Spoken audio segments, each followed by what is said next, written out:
Yo. Okay.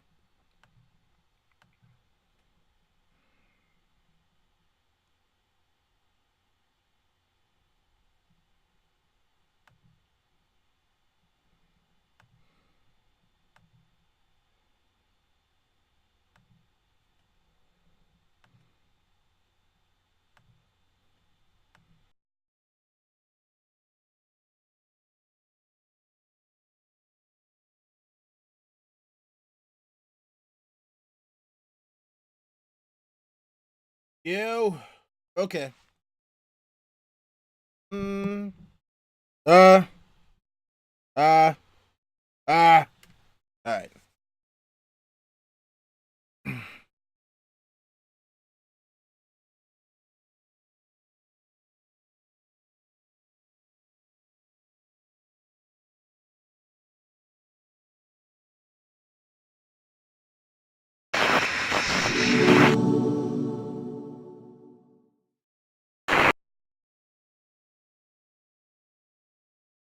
Yo. What's going on, everybody? It's Don Willie back again, and please forgive me for the lateness. You know, my first time working with the new channel, trying to set everything up, and hopefully, I'm not screwing this up too badly right now. But shout out to everybody who came to check out this one. I'm gonna have to edit this so hard after this is over. Yeah, so I'm here to talk about Star Wars Episode 8, and apparently I still have a little bit of cinnamon bun I just finished eating not too long ago on lips. What's poppin'? So yeah. Star Wars Episode 8, which is titled The Last Jedi, but it should be titled The Least Jedi because honestly speaking, oh man, that movie was straight up basura, trash. For those of you who do not habla español,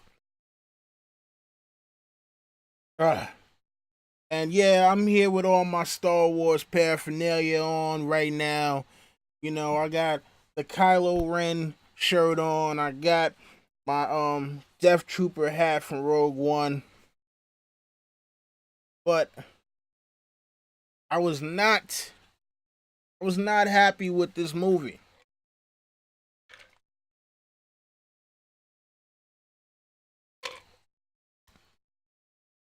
Showing no kind of respect to it whatsoever. No kind of respect to the folks who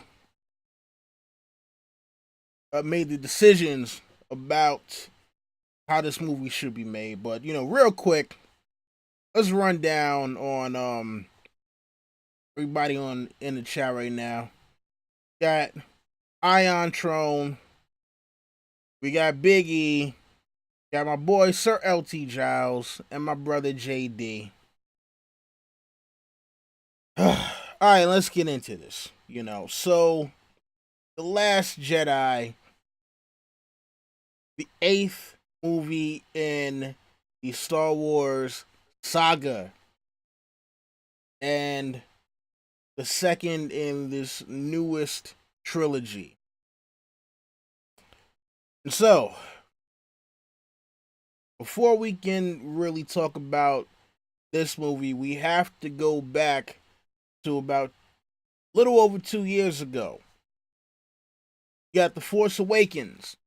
So, The Force Awakens was a polarizing film at the time of its release, but not so much so that it was, kind of an insurmountable thing that people just couldn't get over.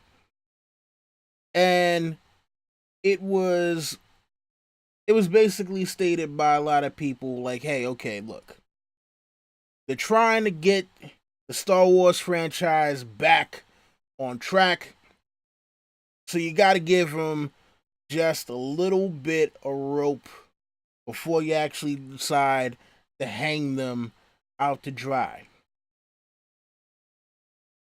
The Force Awakens was heavily criticized by many in the fandom, not so much by the critics, but many fans saw way too many similarities with A New Hope. And so, because of this, and also the statements that George Lucas has made before about the Star Wars sagas rhyming like their poems, a lot of people took this to be as okay, the next movie is just going to copy uh, The Empire Strikes Back. And a lot of people were like, we hope this does not happen because that would be absolutely uh, tragic, and it would be a disservice to the franchise to just rehash everything all over again. So we get to, after J.J. Abrams directed The Force Awakens, it was said Rian Johnson was coming on to direct Episode 8. Now, Rian Johnson is not like a super huge director that has directed, tons and tons of hits. The one that I know of that I can remember that I like from him was Looper, which I thought was a serviceable film. It was definitely a good sci-fi film. Was it mind blowing? No, but I enjoyed it. I thought it was a good concept. So, like, okay, cool. A lot of people, critics, people who I've watched on YouTube for years, like, oh, this is great. If Rian Johnson's attached, this means it's gonna, be deeper. It's gonna explore new levels, and it's gonna do all kinds of fly shit. And the critics, so get the critics who went to the premiere of The Last Jedi and they came out with these glowing reviews because, nowadays, Rotten Tomatoes can either make or break your movie. We have seen this happen plenty of times where movies, like the studios are afraid, utterly afraid to allow the Rotten Tomato score to be shown before a movie drops because it is known, as two characters from Game of Thrones are always saying in the books, it is known that if you get a low score on Rotten Tomatoes, you can pretty much call your movie a wrap. And so, when the Rotten Tomatoes score dropped for The Last Jedi, many were surprised that it was in the high 90s. And because of this, many in the fandom were like, oh boy, this is going to be great. Cannot wait to see what happens with this. We're gonna love this film. Gonna love it, gonna love it, gonna love it. So now, I remember thinking to myself, all right, thankfully, someone has finally got it right. Someone it has been taking their time to make sure that the franchise is back on track in the right direction. And so I went Thursday because normally, movies officially open on Fridays. But, I got off work early that day, and my mom, who's also a pretty big sci-fi fan, she got off work early that day. I caught up with her, and I'm like, hey, since you're the person who got me into sci-fi to begin with, do you want to go check out Star Wars? Let's go, come along. Let's go check out Star Wars. And, at the beginning of the movie, Obviously, I'm cheesing. Like, oh boy, here we go. Ooh, we got a Star Wars movie. It's gonna be lit. It's gonna be lit. And I went from looking like this in the beginning to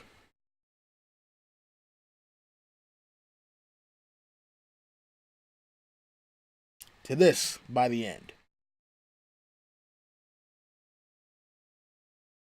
I remember, driving back home and talking with my mom. We were in the car, and I was just like, I cannot believe what I just saw.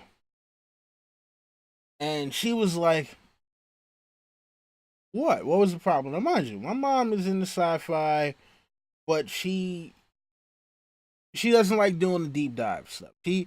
She's cool with the flashy, bells and whistles. Now mind you, when it gets to like Transformers level stupid, no, she's not for that. But she isn't into like the story stuff the way that I am. For me, story trumps everything. If you have a great story, you know, the visuals don't need to be super out of this world as long as, you put your time and effort into actually making it look good. But the most important thing, numero uno, story. And I just remember telling them like, yo, the story made no damn sense. And what they did for me as a longtime Star Wars fan was they went just like this, you know. And now, so this is the day before most people were gonna see it. So there's no Rotten Tomatoes audience score yet. And then the next day, the audience score comes out. And it started in like maybe the 70s or something.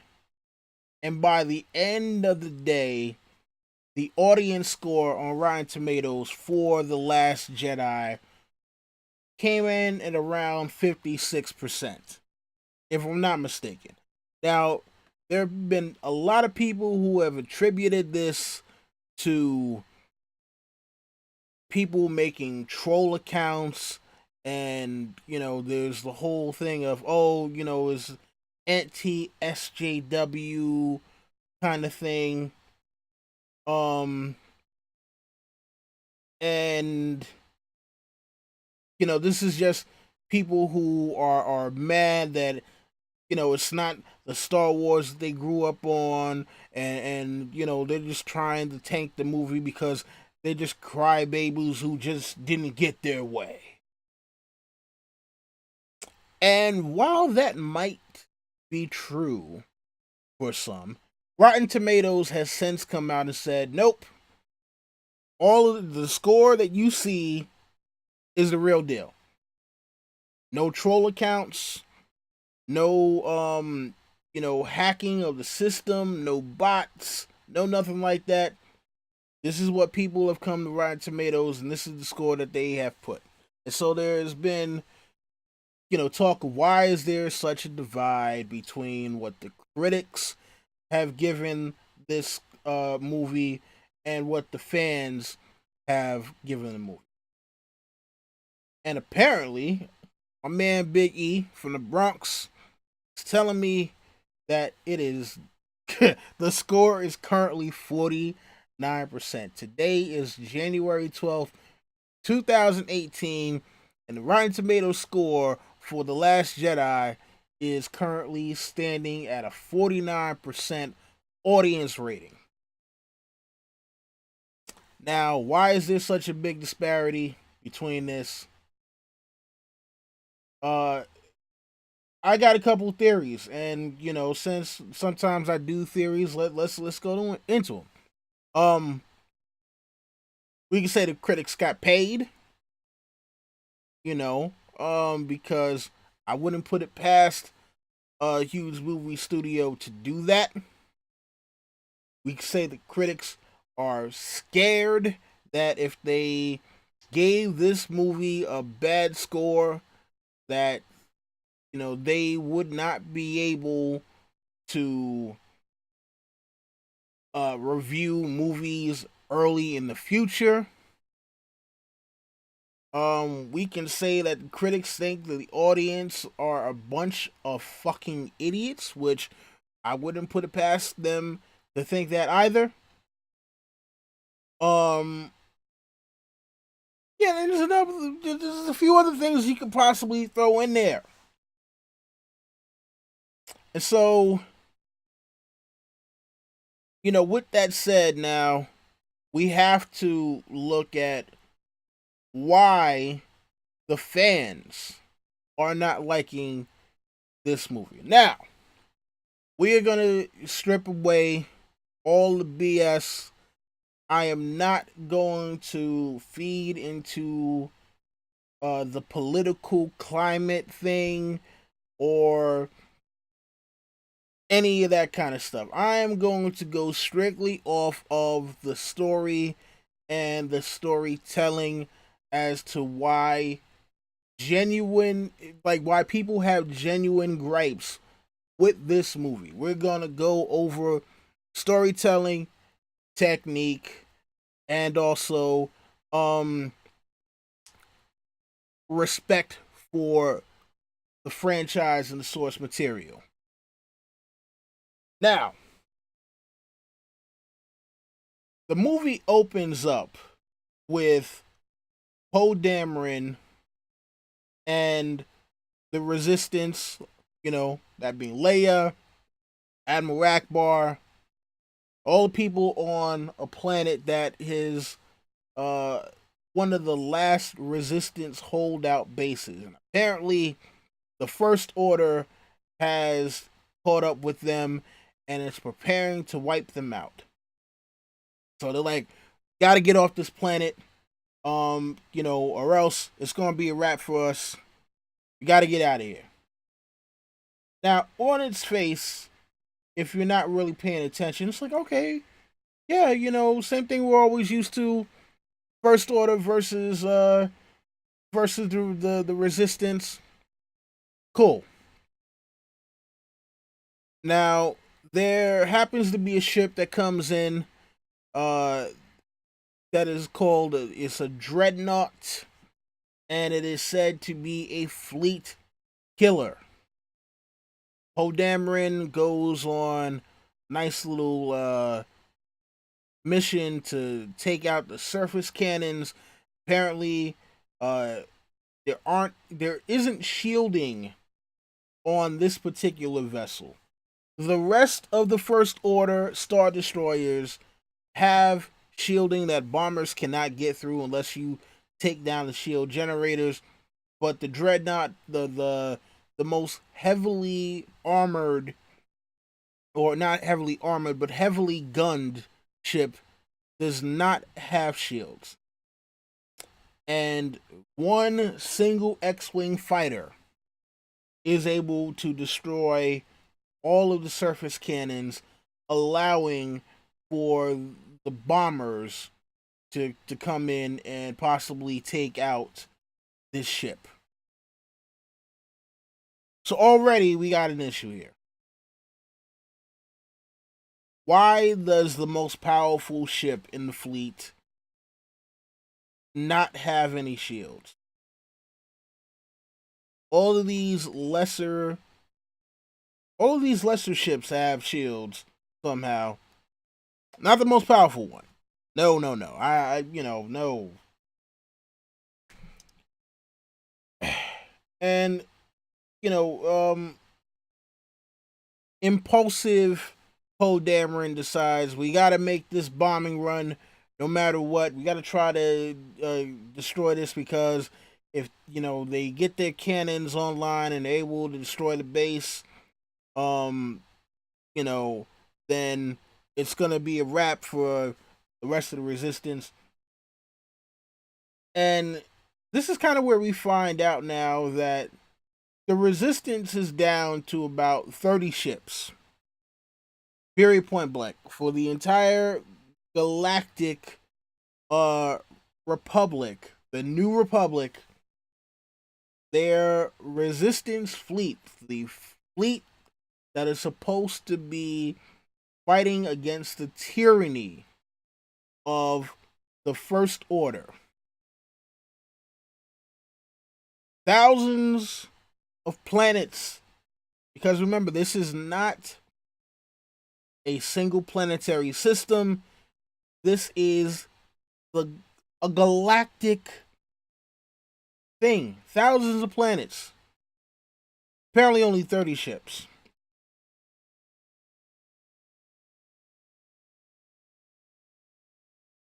Okay. Alright. We just gonna have to accept that for right now, right? Alright, cool.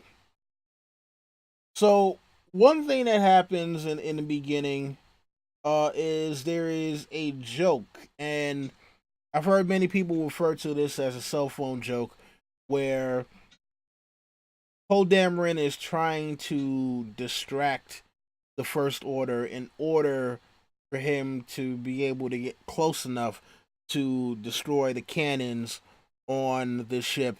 And he's like, "Hello, holding for General Hux. Important, urgent message for General Hux from General Leia. Go for General Hux." "Yeah, I'm holding for General Hux. Can you hear me? Oh, hello? Is anyone there? Holding for General Hux." And look, it was funny for about 5 seconds, but then it went on and on and on, and it was like, all right, come on, man, dude, seriously, no, man, like there is absolutely no reason for this, not on this level. There's no reason to do. And unfortunately, The Last Jedi is kind of littered with these jokes that are, I don't know if it's meant to break the tension or whatever, but they come off as absolutely silly. And even though people have said Star Wars is a children's movie or kids movie, whatever may have you, there is a difference between having jokes, that help to ease some of the gravitas versus just being silly, almost toilet humor. And unfortunately, The Last Jedi seemed to go for the latter. So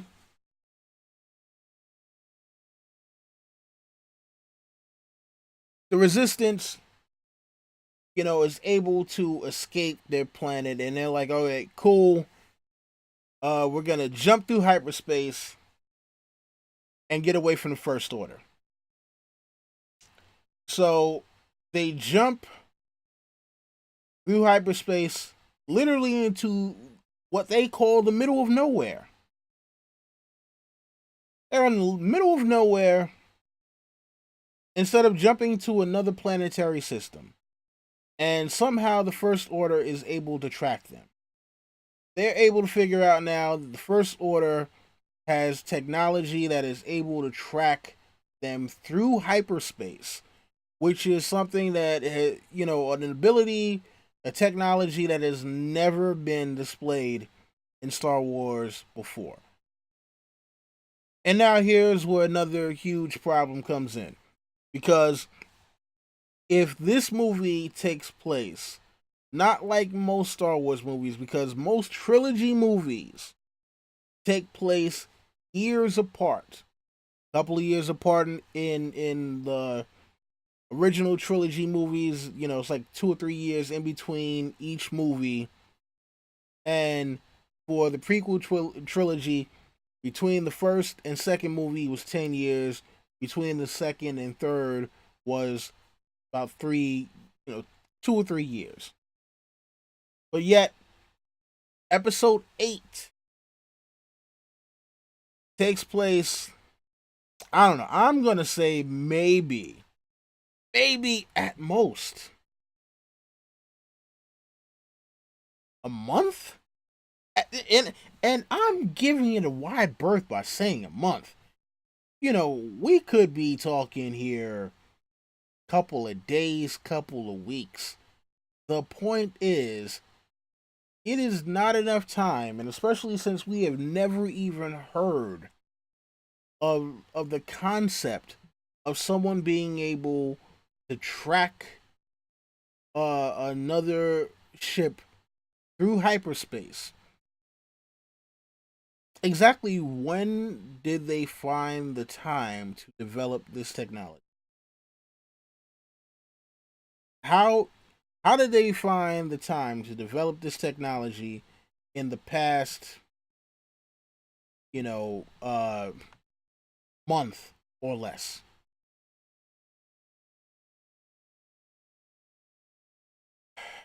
So yeah. We're not even so another huge plot hole that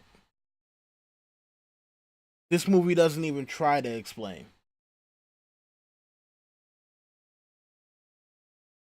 Oh man. I'm sorry, it hurts my head trying to think about this. So, another thing that we got as far as this is concerned, with the Last Jedi is um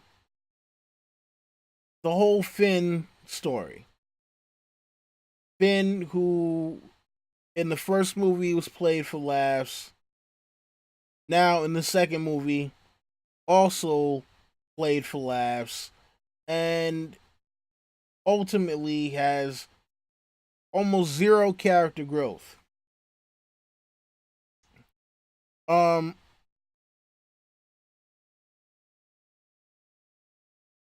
Shout out to Ion Troll. The device was 99.5% complete before the movie.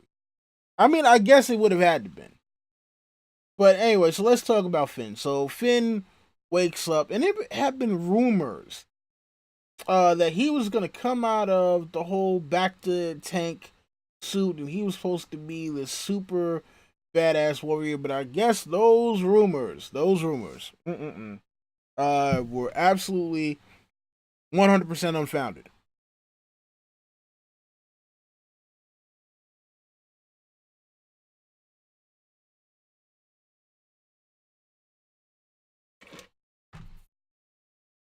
So, all right, let's take a look at it now. So Finn wakes up. First thing he's like, "Hey, where's Ray?" Poe's like, "Nah, Ray's not here. She went to go find Luke Skywalker." And they're like, "Okay, cool. I gotta get the hell out of here and find Ray." So he finds a little beacon that can trace him back to Ray, and that's how he runs into Rose Tico, whose sister died in the bombing run that brought down the dreadnought. So Rose apparently is infatuated with Finn. She thinks he's a hero until she sees him trying to escape off of the ship. And yeah, and apparently when they're trying to figure out how can they stop the First Order from tracking them if they jump into hyperspace again, we get a scene with Maz Kanata looking like she's playing a damn video game. It literally looked like somebody was playing a video game in the background, and and it was utterly pointless.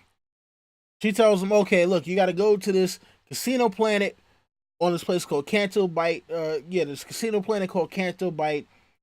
Find a guy who's a high rolling gambler with a red Plum Bloom, which I'm like, I never even heard of a damn Plum Bloom for. But okay, some red shiny flower or whatever, and he can hack the shields for the First Order, and you can get on there, disable their technology, and then jump back into hyperspace and be all good. So they waste their damn time with a bunch of stuff, and Finn, Finn and Rose are able to locate the guy, but then they get arrested and they run into some other guy named DJ, played by Benicio del Toro, that for some reason he has this weird stutter and it sounds almost like Roger Rabbit, when he talks. Like when he doesn't stutter or anything. I'm just like, okay, I don't understand what that added to his character. It just made him. It made it sound like some damn gag with him. I, yeah. So this way you can learn about it. I'm like, what? Like, is he part of the Migos or something? You know. So yeah. And ultimately, the mission that they're sent on by Poe Dameron is an utter waste. And we have to talk about why they went on the mission in the first place. And they went on the mission because during the time of these resistance, who are now referring to themselves mid-movie as rebels, during this time, um they are attacked by Kylo Ren and a small contingent of TIE fighters, and then for some reason the First Order, instead of throwing everything at them, they decide, yes, we have 11 heavy ships, Star Destroyers, tracking them, and Supreme Leader Snoke's super mega Star Destroyer, the Supremacy, has shown up. We are just going to, chase them very, very slowly and wait until they run out of fuel. I'm sorry, did you say fuel on what should be possibly almost like a nuclear powered space vessel? Like, I've never even heard of the concept of people running out of fuel in Star Wars before, ever. Like, I've okay. Like, I don't even know where this has come from, because I could have sworn that all this stuff was powered by like kyber crystals. But whatever. Okay. So during this uh during this attack, Princess Leia is injured and a new commander takes over, and that being Vice Admiral Holdo. So Vice Admiral Holdo is like, hey, yeah, continue on course, and does not want to tell people other than super high ranking officials, other admirals, lieutenants, etc., what a plan is.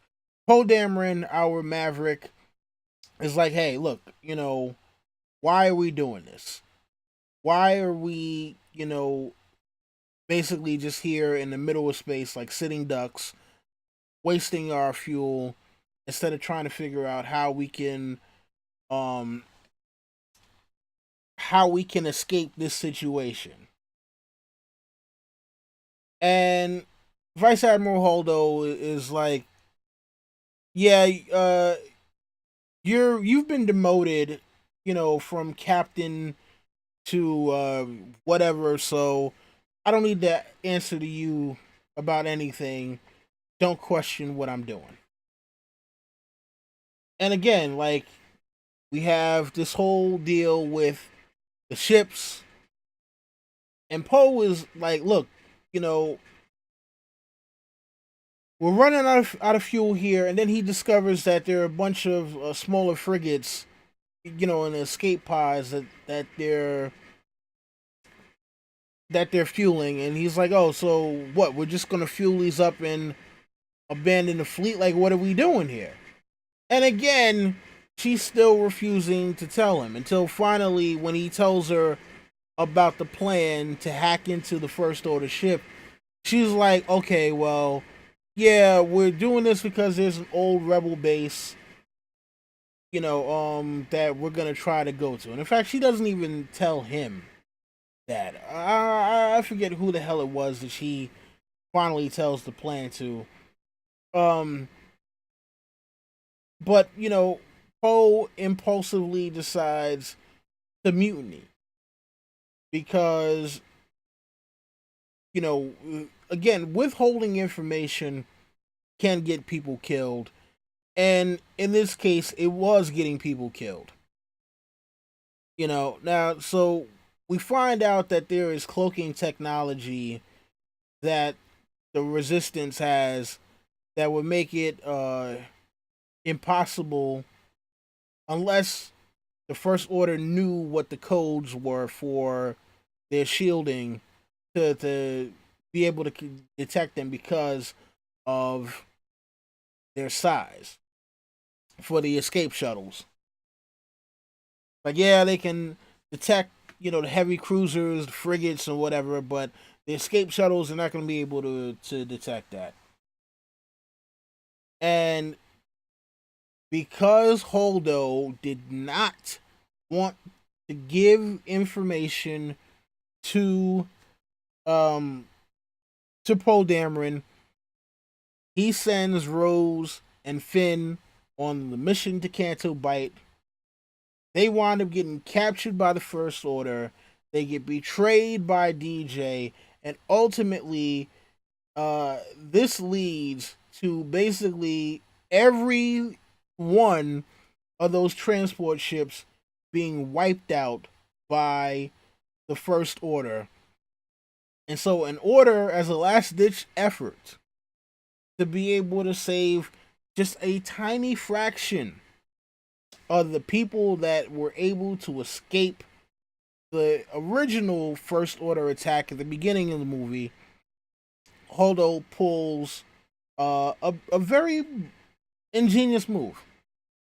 She decides to uh, light speed hyperspace the ship, the remaining heavy cruiser, through the Supremacy, which winds up destroying the Supremacy and most of the surrounding ships. Good move. Good move.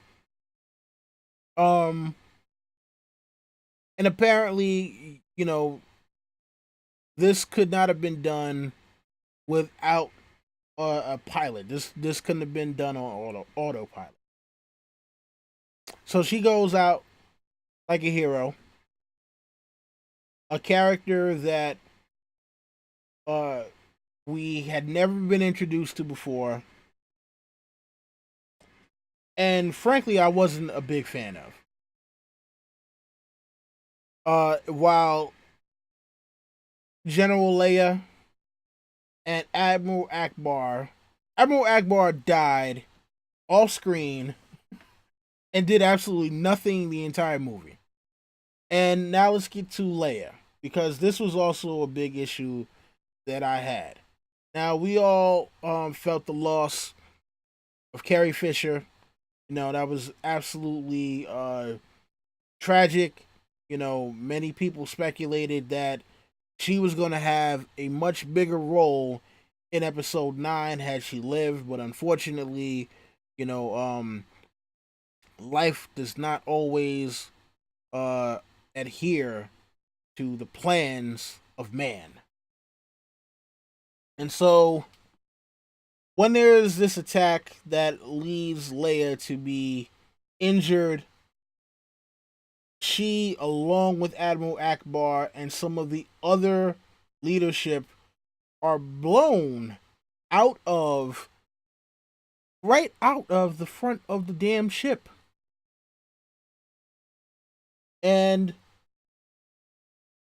while this probably would have been a perfect time to say goodbye to her character, and a lot of people had problems with the fact that they did not uh, kill Leia's character there, I will give a different take on why they probably couldn't have done that to a character.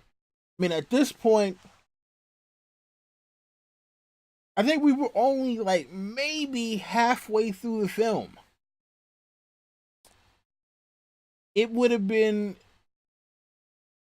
massively cost prohibitive to rewrite and reshoot the movie based on the fact that Carrie Fisher died, because with the fact that she remained to the end of the movie, they would have had to shot the ending over. They would have had to reshoot the scenes after she wakes up again, possibly the sacrifice of Admiral Holdo. I mean, there's a lot they would have had to reshoot. That it might not have been possible. Like, it might have added another 40 or $50 million to the budget to reshoot the movie in such a way as to have her character no longer be in the movie from the point where she gets blown out of the bridge. But unfortunately, because of this, we get one of the most silly scenes that I've ever seen in a movie ever. So, first off, Leia is able to survive the vacuum of space. And while we know that she is force sensitive because she is the twin sister of Luke Skywalker, the daughter of Anakin Skywalker, we have never seen her actually use the force. And here we go. Now she actually does use the force. And like my man Big E has pointed out, does a Superman Leia, where literally she is flying through space and flies back onto the bridge, which is exposed to space. They open the door from the other side of the bridge. There is no decompression chamber. Somehow this does not decompress that entire compartment. They're able to get her back in to the ship, and she is in a coma for a while.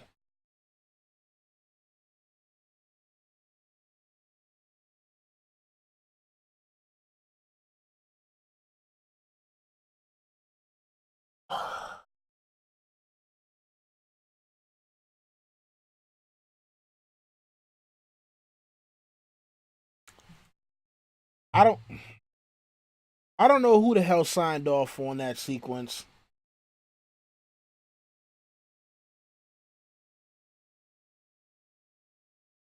I honestly don't know who the hell signed off on that sequence. Because that made absolutely no sense. No sense whatsoever that anybody would look at that and say, "No, that looks good. No, that is spectacular. That belongs in the movie." People are going to be talking about that and saying how absolutely amazing it was to see Princess Leia flying through space, looking like a screwed up version of Mary Poppins mixed with Superman.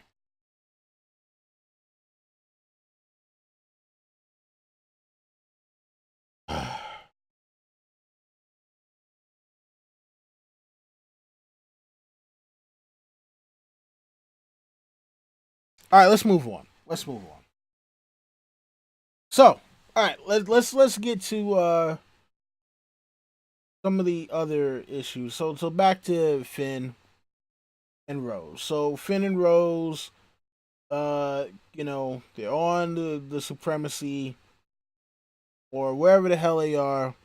Captain Phasma, Captain Phasma. We were hearing so much about how finally, we are going to see what Captain Phasma can do. They're not gonna Boba Fett this character. It's not gonna be a thing where, oh, you hype up the character and she does absolutely nothing. No, Captain Phasma is going to be awesome in this movie. Captain Phasma is gonna be great. So she has Rose and Finn prisoner.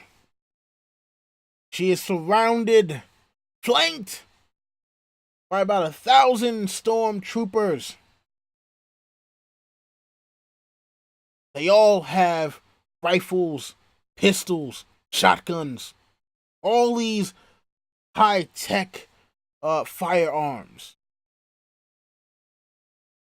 And yet, when it is time to execute the prisoners, the traitor, the rebel scum, it says no, blasters are too good for them. Bring out the laser axe. I'm sorry, what? Bring out the laser axe, laser guillotine. Off with their heads. I've been watching Henry VIII. Off with the heads.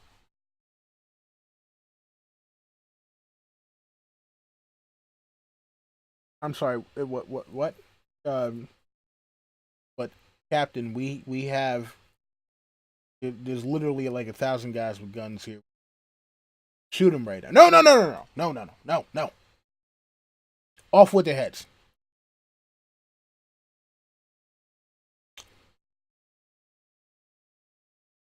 Okay. So then apparently BB-8 hijacks one of the newer versions of like the AT-AT Walker. No, not even the AT-AT Walker. I don't know, whatever one with the two legs that usually is manned by like two people.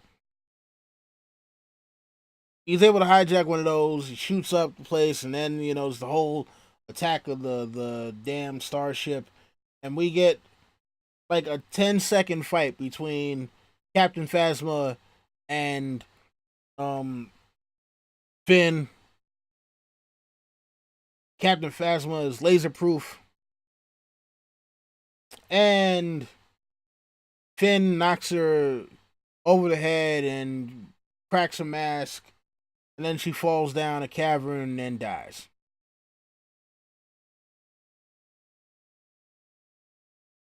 But don't worry, kids. If you'd like to see awesome Captain Phasma, you can go and read a Captain Phasma Star Wars comic book. And then you can get to see all of the dope things that they will never show you in a movie.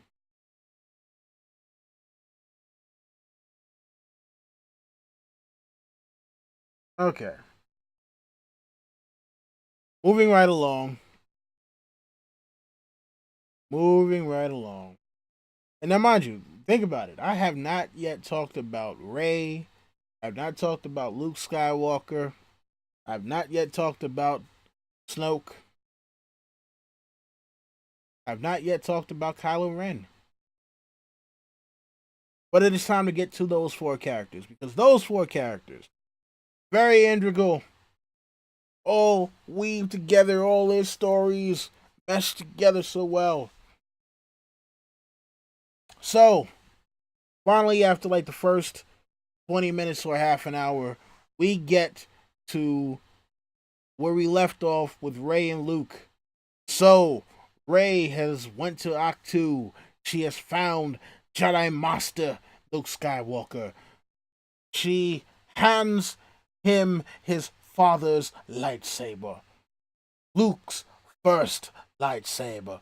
The one he lost his hand for in the battle against his father and Bespin's Cloud City nearly 40 years ago. Luke takes the lightsaber in hand. He looks at it and swiftly tosses it over his shoulder.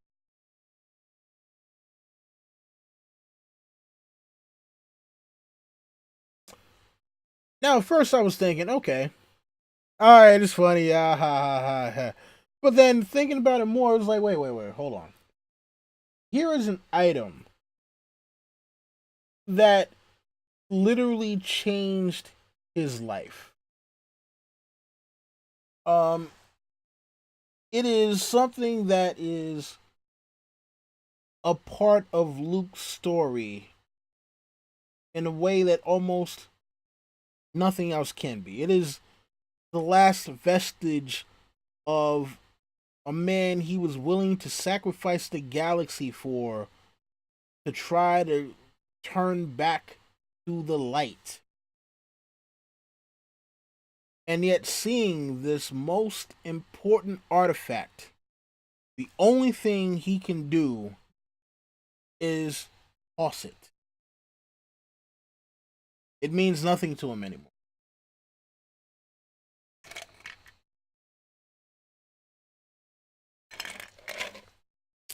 And so we have to ask the question now. How is it that Luke Skywalker has gotten to this stage in his life where something that played such a pivotal role can be so easily discarded? So, Ray is obviously asking these questions. The audience is obviously asking these questions. And Luke tells her, look, after what happened with my nephew, Ben, and him turning to the dark side, I just could not bear to do anything more with the Jedi. I've cut myself off from the Force. I'm not trying to teach anybody. I came to Octu to die. Okay, so let me get this straight, Luke. You came to Octu to die, but you left a map to find you. I'm sorry, I don't get this. How is it that you left a map for us to find you, but yet you did not want to be found and you wanted to be here alone and die? Yeah, it makes perfect sense. Makes absolutely perfect sense. That never wanted to be found. I wanted to be alone and die. Yeah, sure. Spectacular. Yeah, of course. It makes all the sense in the world. How could I not see that? Man, I am so foolish. Damn. Came looking for you. Got your old R2 unit. Got your best friend's Wookiee. But you never wanted to be found. That's exactly why you left this map with R2.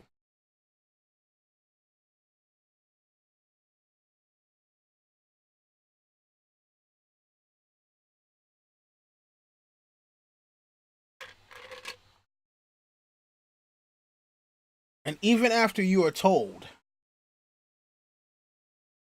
that your best friend, Han Solo, was murdered by your nephew, that your nephew has essentially become like your father, the man that you fought to save the galaxy against, you're like, nope. I'm just gonna stay here and, milk these sea cows and do some high stakes spear fishing. Let my X-Wing ride away in the water and forget about trying to save the people that need saving from tyranny.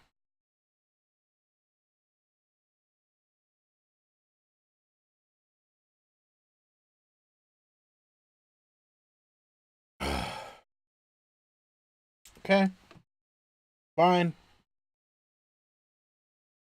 Now it's time to go in. So, Luke Skywalker has become super disillusioned because he failed his nephew Ben Solo. So now let's go to Ben Solo, aka Anakin Jr., super moody Anakin Jr., Kylo Ren, Lord Temper Tantrum himself. So I actually thought Kylo Ren was kind of cool, only in his interactions with Rey. Everything else, where he's throwing temper tantrums and all that stuff, no, super childish. I'm like, he's the world's oldest 12-year old. You know, and so Kylo Ren apparently was going to turn to the dark side. Luke saw this and decided, I'm going to kill him.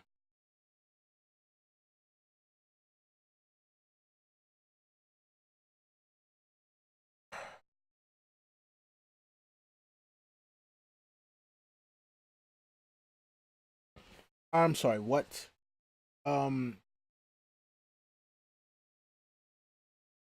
you're going to kill your nephew because you saw that he is going to turn to the dark side.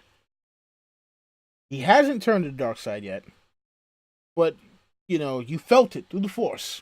Gonna turn to the dark side. Been corrupted.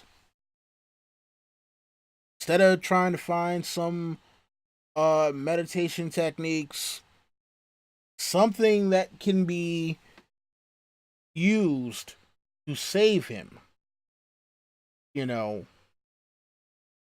you decide, okay, I'm gonna kill him. And then, like, wait, no, no, no, what am I doing? Oh my god, that was so wrong of me. Oh my god. Wow. I mean, like, I didn't think about this before I walked all the way from wherever my dwelling is to his dwelling. No, I stood here, I turned on the damn lightsaber, and then by the time I realized that he realized what I was gonna do, it was already too late.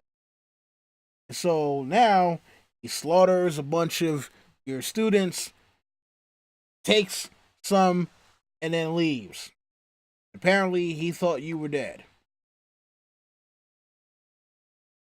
Yeah, so came up with this new name, Kylo Ren. We have no idea where the hell name Kylo Ren comes from. There's the Knights of Ren, which I don't even we even get a reference because we know that he took some students, but did those students become the Knights of Ren? Because we can't just say he took students, ergo those students are the Knights of Ren. Because for a second I thought they might have been the Praetorian Guard, but I'm like, if he was the master of the Knights of Ren, then I doubt the Praetorian Guard would have actually tried to kill him after he killed Snow. But it's what we got. So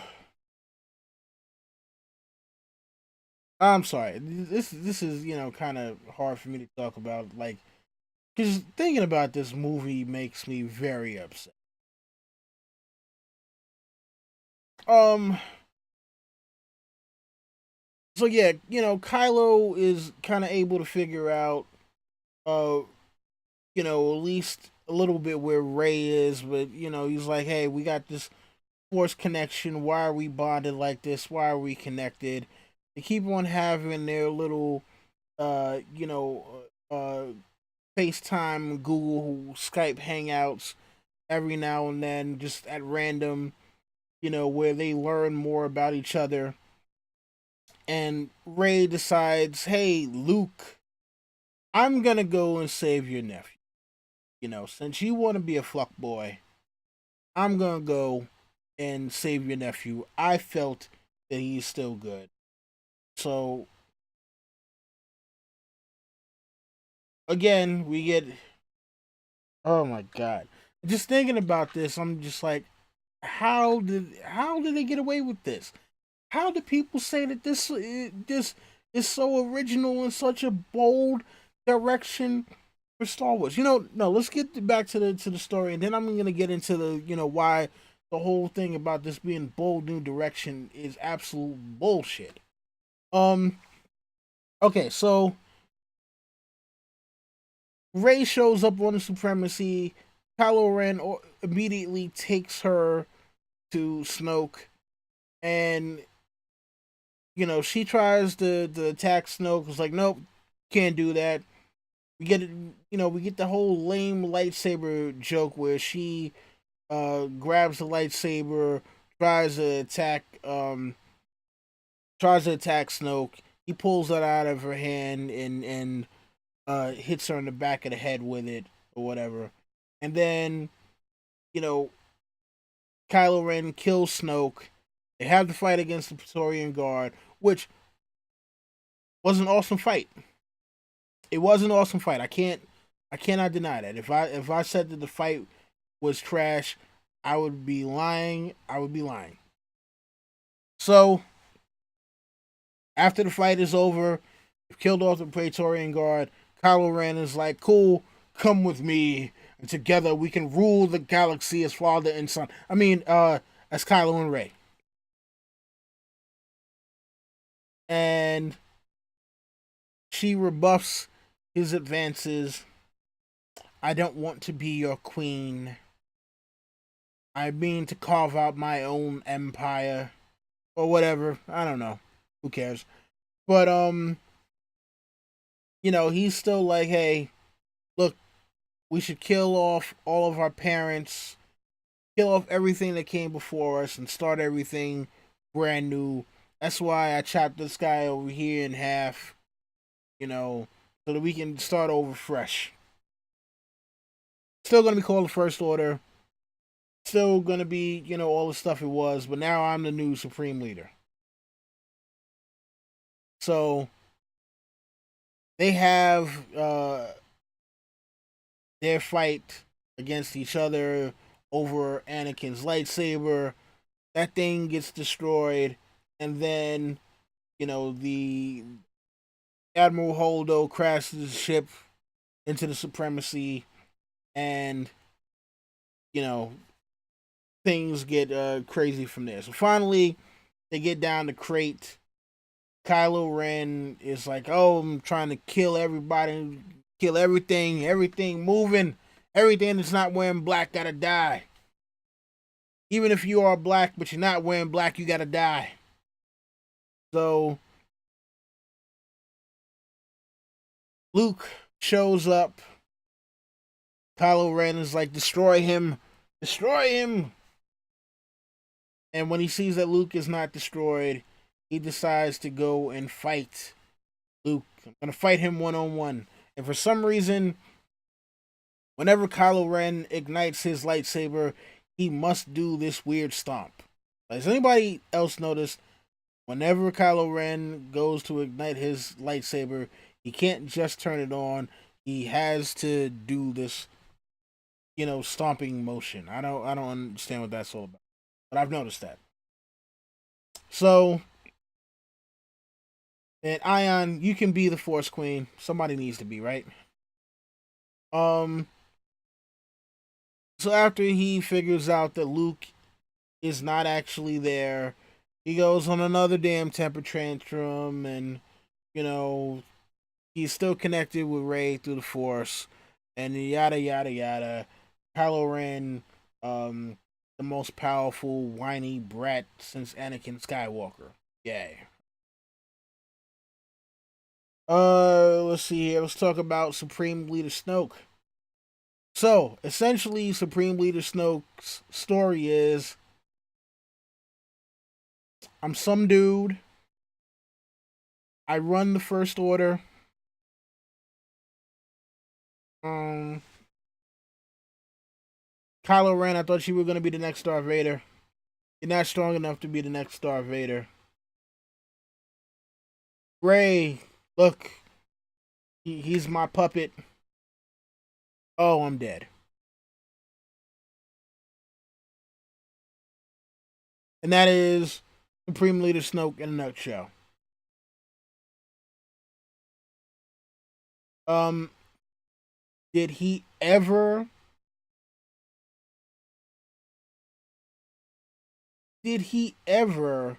Uh, um, finish Kylo Ren's training?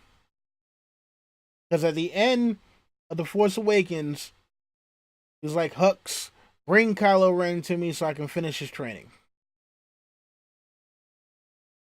Did he ever finish his training?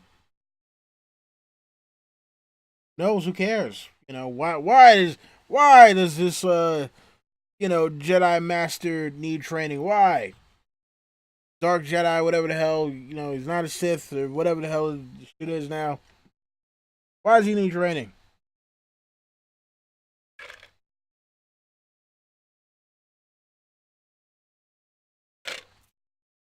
You got a lightsaber and your father, your grandfather was Anakin Skywalker. That's all you need. So, yeah, that was the story of Supreme Leader Snoke. All right, so let's talk more about Luke Skywalker. So Luke Skywalker, after Rey has decided, I am going to make the ultimate sacrifice, I am going to bring your nephew back from the dark side. While you would figure, Luke Skywalker, we didn't get to see him do anything in episode 7. Literally, he did nothing except turn around and take off his hood. So in episode 8, we're like, okay, cool. Look, we haven't seen Luke on screen other than The Force Awakens for more than 30 years. We have read so many stories of Luke Skywalker over the years, comic books, through novels. We have played as Luke Skywalker in video games. We have done amazing things. We have read amazing things. We have seen amazing things done by the character of Luke Skywalker, but not in a movie in over 30 years, in nearly 40 years.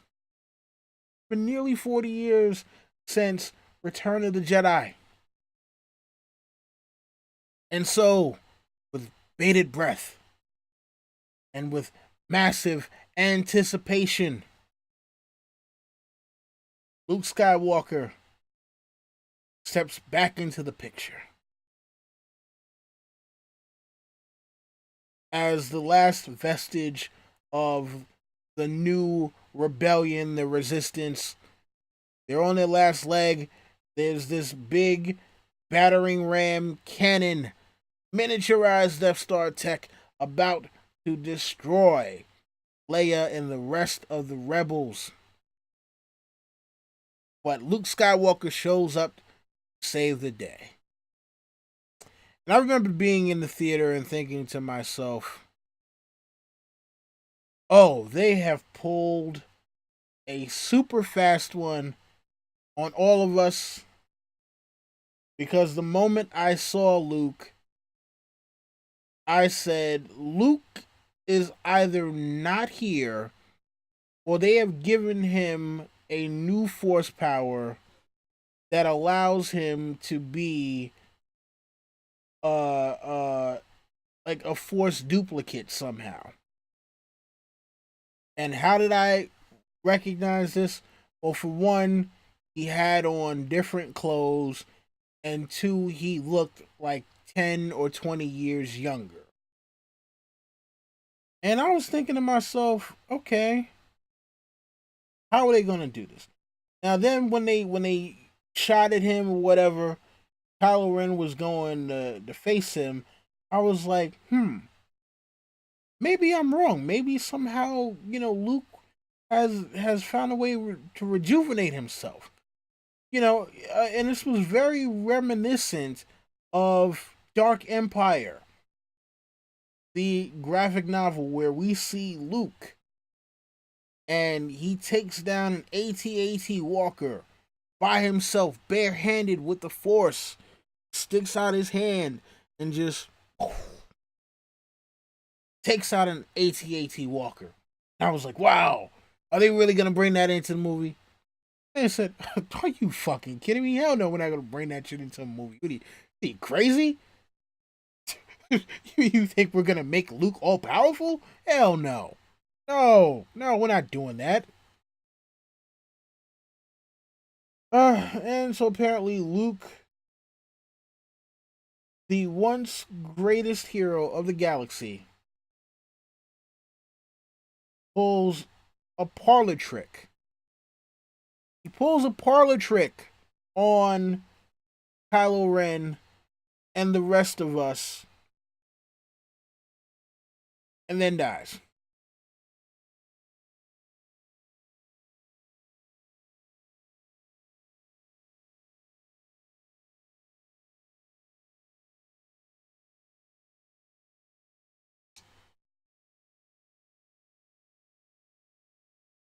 Um,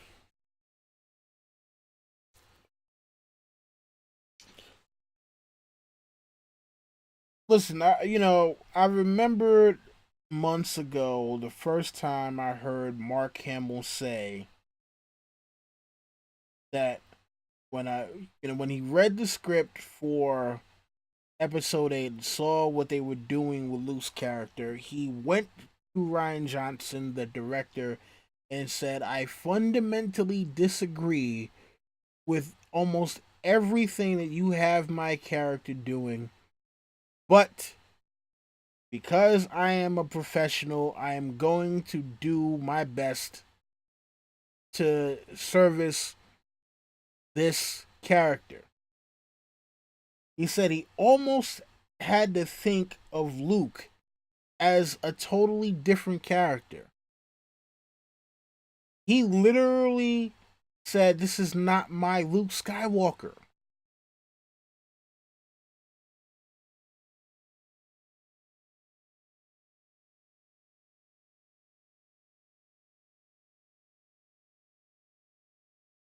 And it actually makes me a little misty eyed.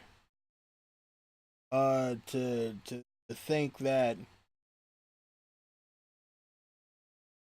think that we got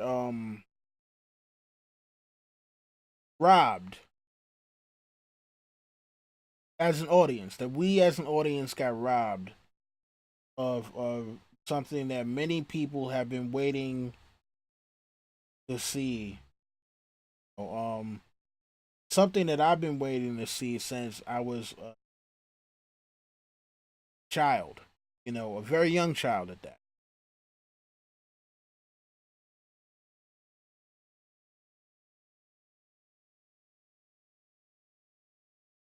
So for and I know, look, it's just entertainment. It's just a movie. It's not real life. But when you spend a lot of time investing into this stuff, this is stuff that you anticipate, stuff that you might have people who aren't fans of this stuff that look at you and say, why are you wasting time with it? It's something that I've enjoyed uh since as far back as I can remember. So for Luke to be, for a character that I grew up on, for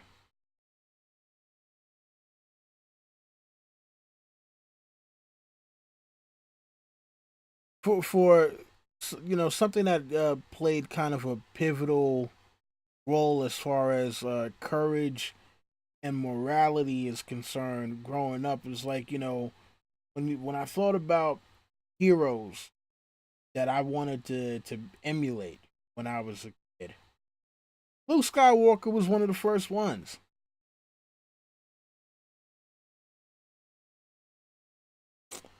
So for them to basically assassinate his character like this, um, it was painful to watch. and it's painful to think about, and it's a slap in the face to people who have literally grown up with this character. So yeah, and even for Mark Hamill, to for him, someone who this has been um a large part of defining his career.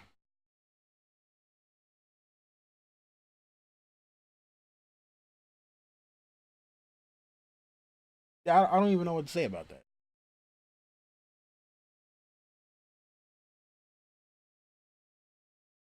Whatever, whatever, man.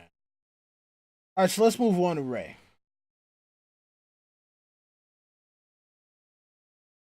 So there has been this talk since episode 7 about Ray. Many things about her. One of the biggest being that Ray is a Mary Sue, and there have been a lot of people who don't like that term.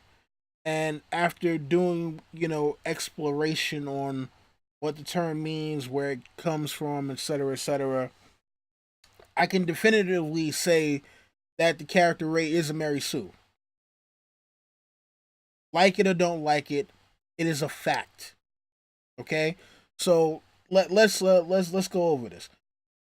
For those of you who do not know what a Mary Sue is or where the term came from, the term Mary Sue comes from a Star Trek fan fiction character written either in the late 70s or early 80s. This character was actually named Mary Sue, was a 15-year-old Starfleet uh, officer who becomes the youngest Starfleet captain in history at 15 years old. Uh,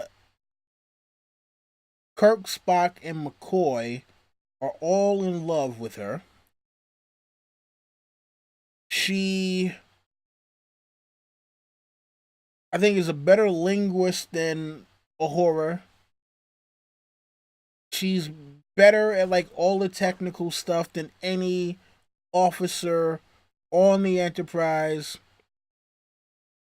And basically, she was, a super character that could do absolutely no wrong, and everything about her was perfect.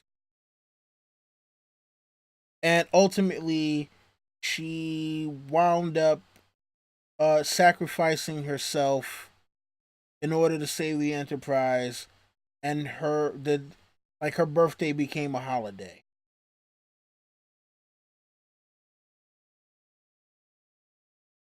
So, um, now let's look at Ray here. Now, episode 7, Ray um is a scavenger that's been able to survive on her own. She can speak robot. She can pilot the Millennium Falcon without having piloted it before. She is able to fix the hyperdrive even when Han Solo couldn't figure out how to fix the hyperdrive. She is able to best Kylo Ren in a lightsaber duel. She is able to use the Force uh without any training, zero training whatsoever, absolutely zero training. She is able to use what do you call that? Force god damn it. Jedi mind trick without any training. Finn is in love with her. Kylo Ren wants to train her. Um, uh, uh, uh, Han Solo wants to hire her as his new second in command, even though he's got Chewie.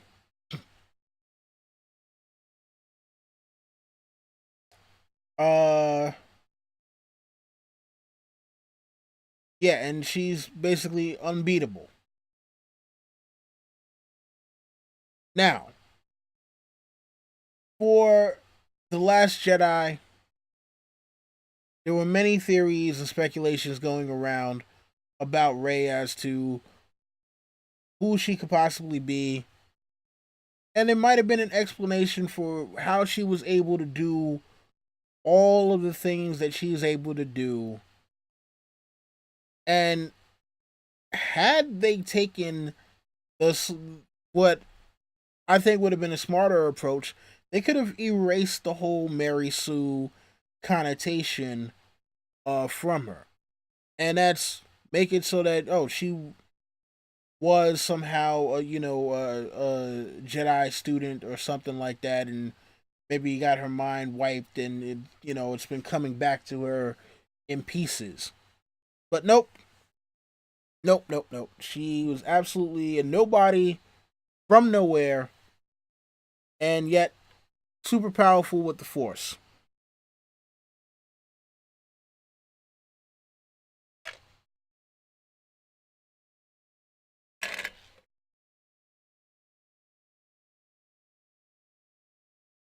Um, and even though Luke does not train her, she becomes super proficient in lightsaber combat, able to help Kylo Ren best the Praetorian guards. Um, Kylo Ren wants her to be his empress or queen or whatever title he would have given her. And she is the final savior of the rebellion. Her in tandem with Luke Skywalker.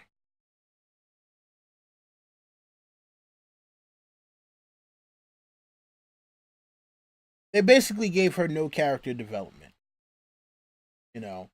Um, and even with the whole thing with the parents, right? I keep on hearing this whole thing about, oh, Kylo Ren lied to Rey about her parentage. Kylo Ren didn't lie to Rey about her parents because Kylo Ren was not the one who brought up the whole thing with the parents to begin with. She went looking for her parents in that dark hole cave or whatever, came up with nothing, and then when Kylo Ren is like, "Hey, come on, you know who your parents are. You already know where you came from. Just say it." Because sometimes in order for people to accept things, they need to actually verbalize. Sometimes just saying things in your head, it isn't real until you actually verbalize it. And Ray was the one that was like, yeah, my parents were nobodies. Ray says that. And Kylo Ren is like, yeah, they were just junkers. But basically, all he's doing is confirming what she already knows. The thing that she's been scared to say. Right? And so the most you can say is she's finally come to grips with the fact that, yes, her family ditched her and they're never coming back. We could have got that in the last movie. We didn't need to wait 2 years for that. That was absolutely pointless. And I don't even know if that was the way that J.J. Abrams intended it to be. But this is what Ryan Johnson did.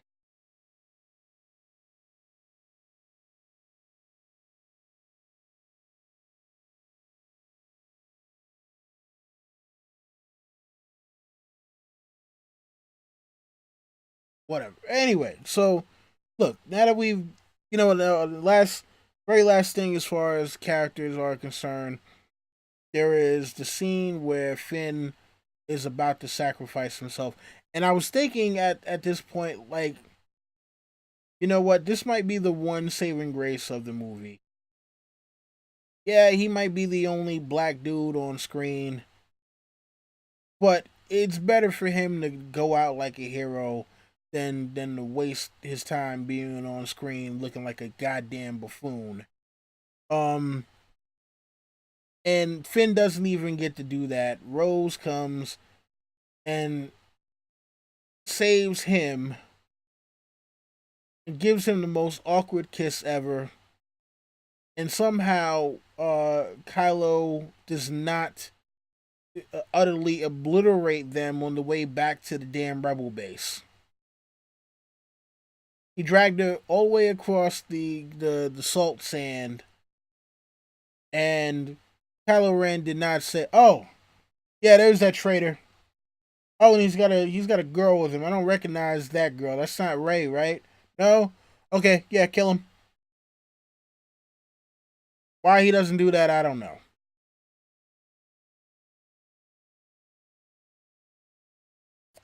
So, all right, look, talked about the all the story, the characters, etc., etc. So, I was saying earlier, I'm going to talk about why this is not, um, some bold new direction for Star Wars.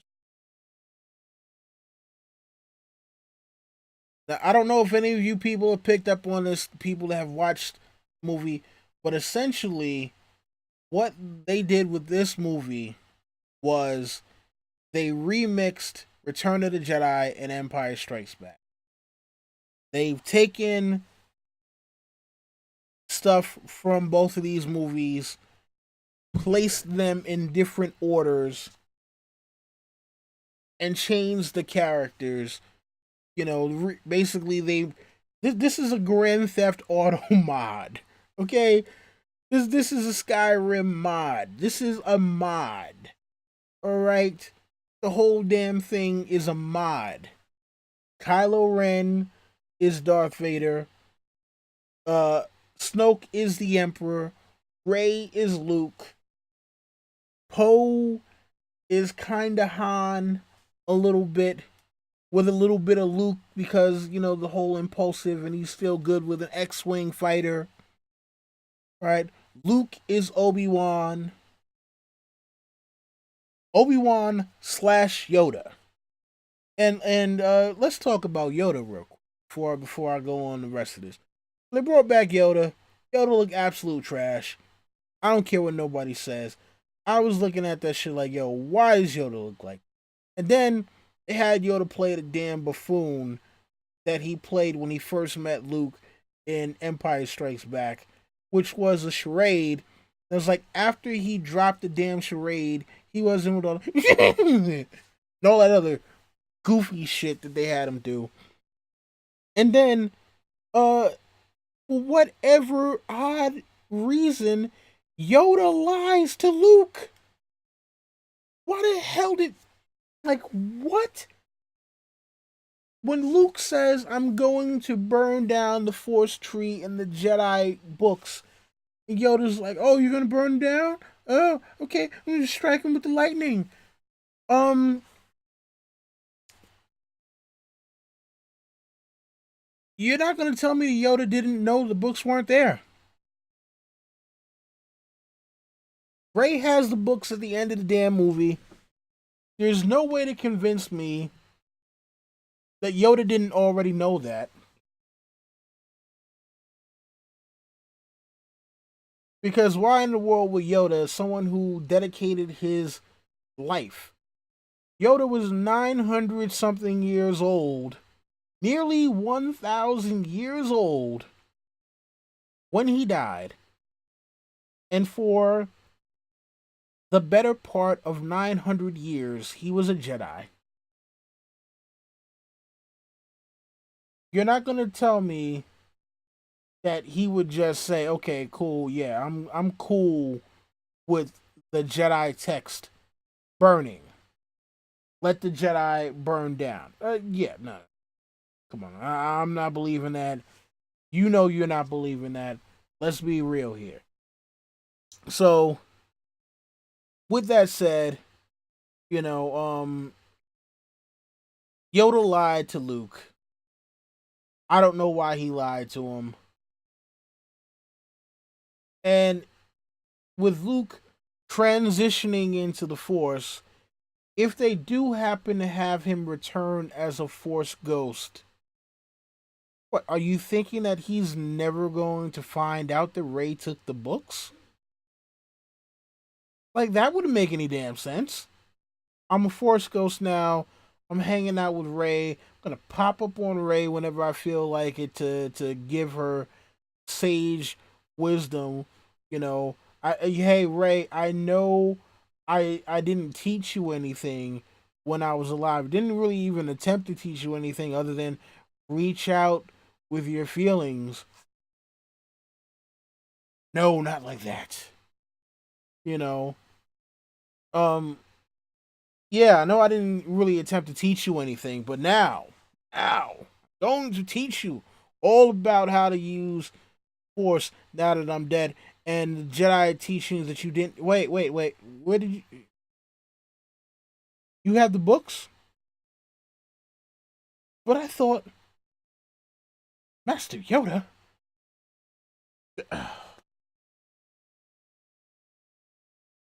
Yeah.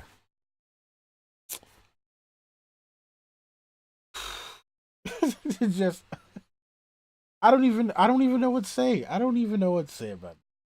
It's utterly ridiculous. Utterly ridiculous. Um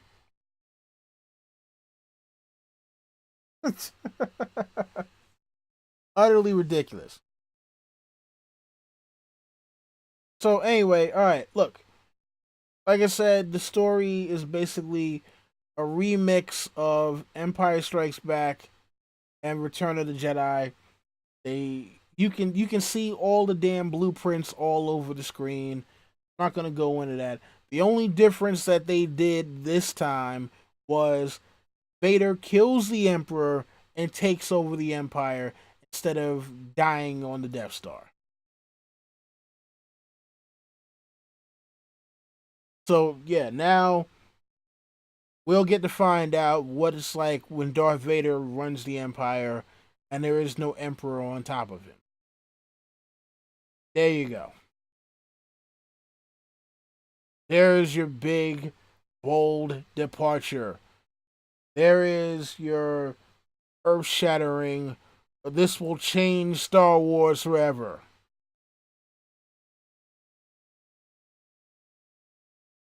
Absolute utter trash.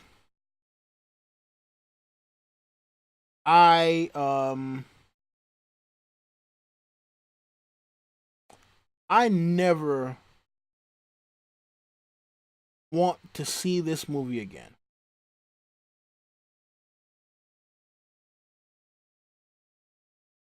And yeah, I'm telling you right now, I personally I no longer consider anything other than the first six movies as canon. Anything that happens after Return of the Jedi, in my mind, is no longer canon. Period, point blank. This movie should have been titled The Least Jedi. You see what I put on here? Because it is absolutely the least Jedi movie. Rogue One, to me, even though a lot of people had issues with that movie, and I don't necessarily see why they had big problems with that. Rogue One to me was light years ahead of Force Awakens, and you know trillions of light years ahead of this trash. Um, I feel like we as a fandom owe George Lucas an apology.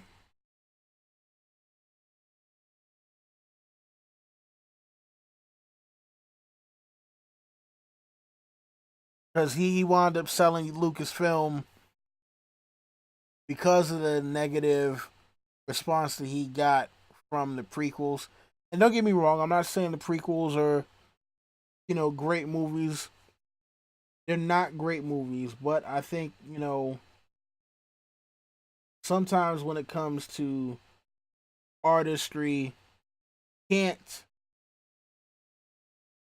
can't overly criticize when someone is actually making an effort to bring you something original. When someone is actually trying.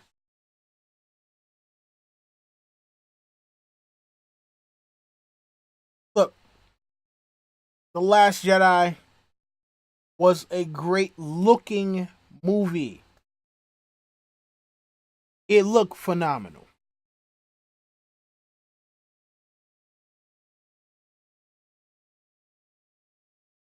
Um, it looked phenomenal. I can never take that away, but there is no story. There's absolutely no story here whatsoever. The Last Jedi is utter trash. As a Star Wars fan, I give the movie a 2 out of 10. As a general audience moviegoer, if I'm being generous, and this is if I'm being like really generous, I'm giving it a 5. Now it's funny because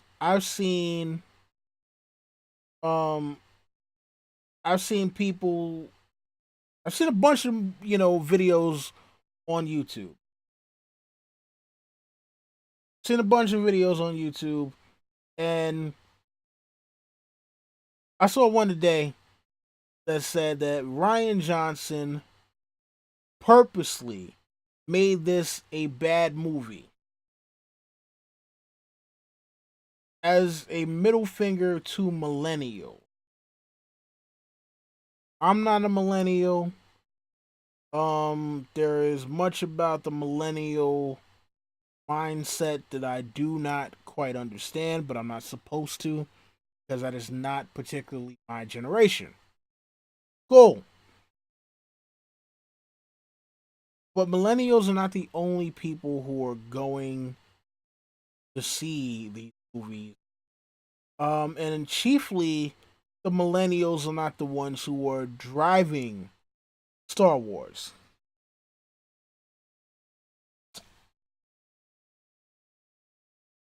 And so now we are left with a great quandary for episode 9.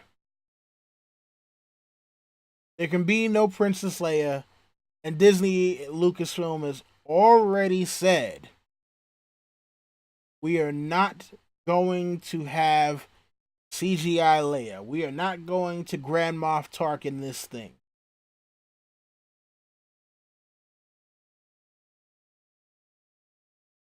Okay, but now the issue is you also have no Luke.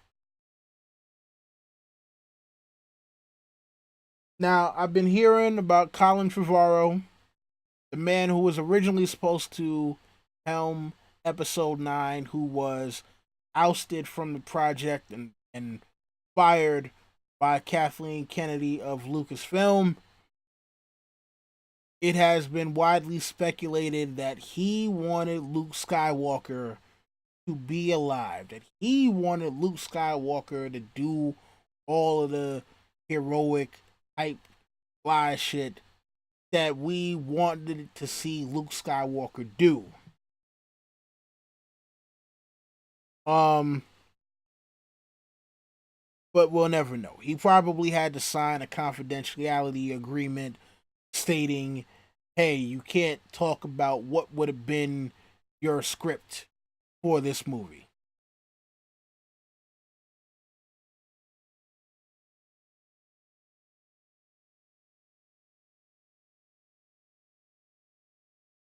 And reading what we got on the screen, Catlin says you really need to look up Brian Young's Twitter. It'll probably ease your mind on what happened in The Last Jedi. Um, don't know who the hell Brian Young is. There's nothing that can ease my mind about this movie other than somebody uh, grabbing all the prints of it that have ever been distributed and burning them all like that damn force tree. Um,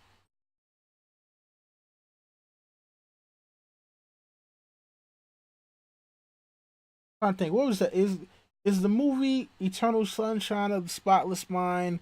Is that the one where Jim Carrey and his girlfriend are like, we want to erase each other out of our minds so we don't have memories? I wish I could erase this movie out of my damn mind, and and also erase the Force Awakens, just so there is no anticipation for any of this stuff. Yeah.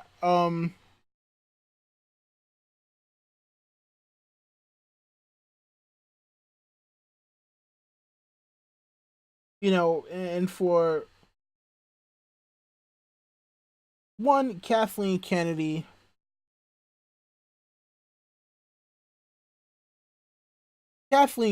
needs to be ousted from her position at Lucasfilm,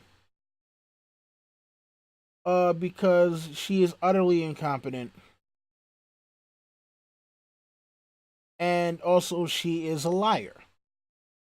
I've seen, the clip of her and George Lucas where George Lucas is saying, "Hey, I've given over this story, Kathleen.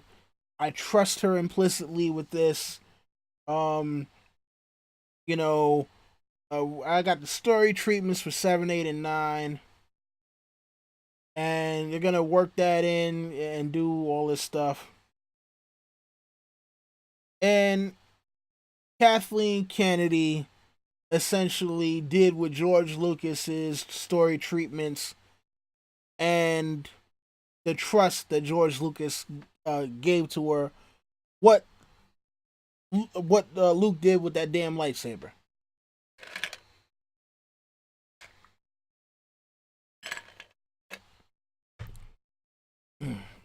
Um,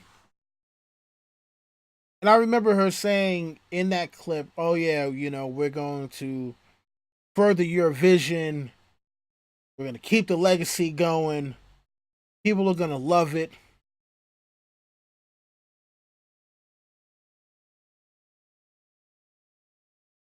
Nah, I don't love it, and there are a lot of people who agree with me.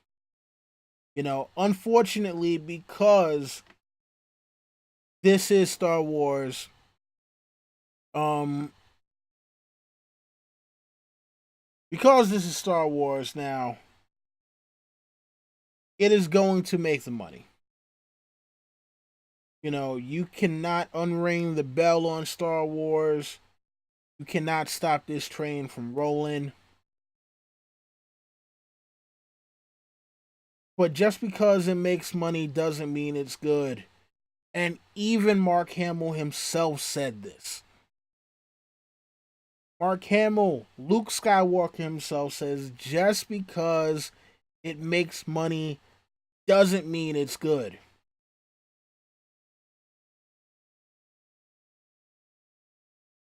And I never thought I would come to the day where I said to myself,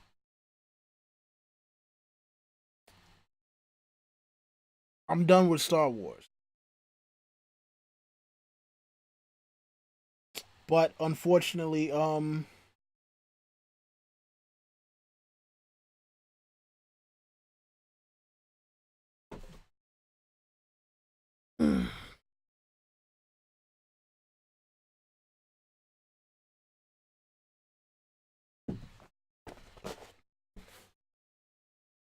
I'm done with Star Wars.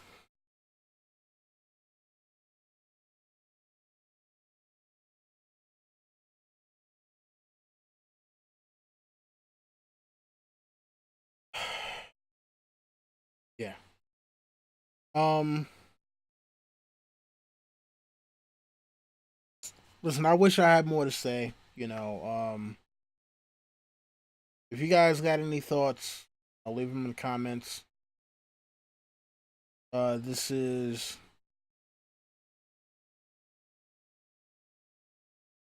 a thing I never wanted to do.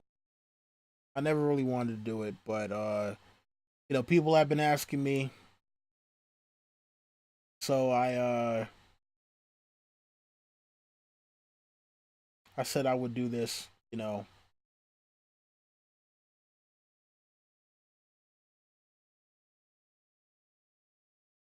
Yeah, but nah, I'm done.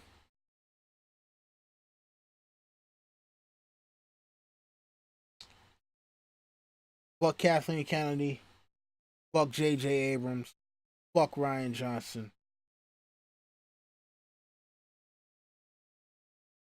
As much as I hate to say it, fuck Star Wars.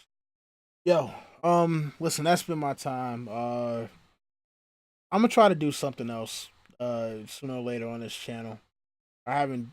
This is literally the only second thing I've done on this channel.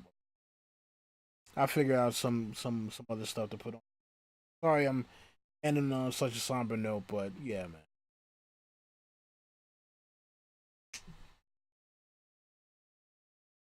Yeah, thanks to everybody who showed up tonight to hear me vent about this. Yeah, you're not getting another one out of not this. You're not getting another one of this.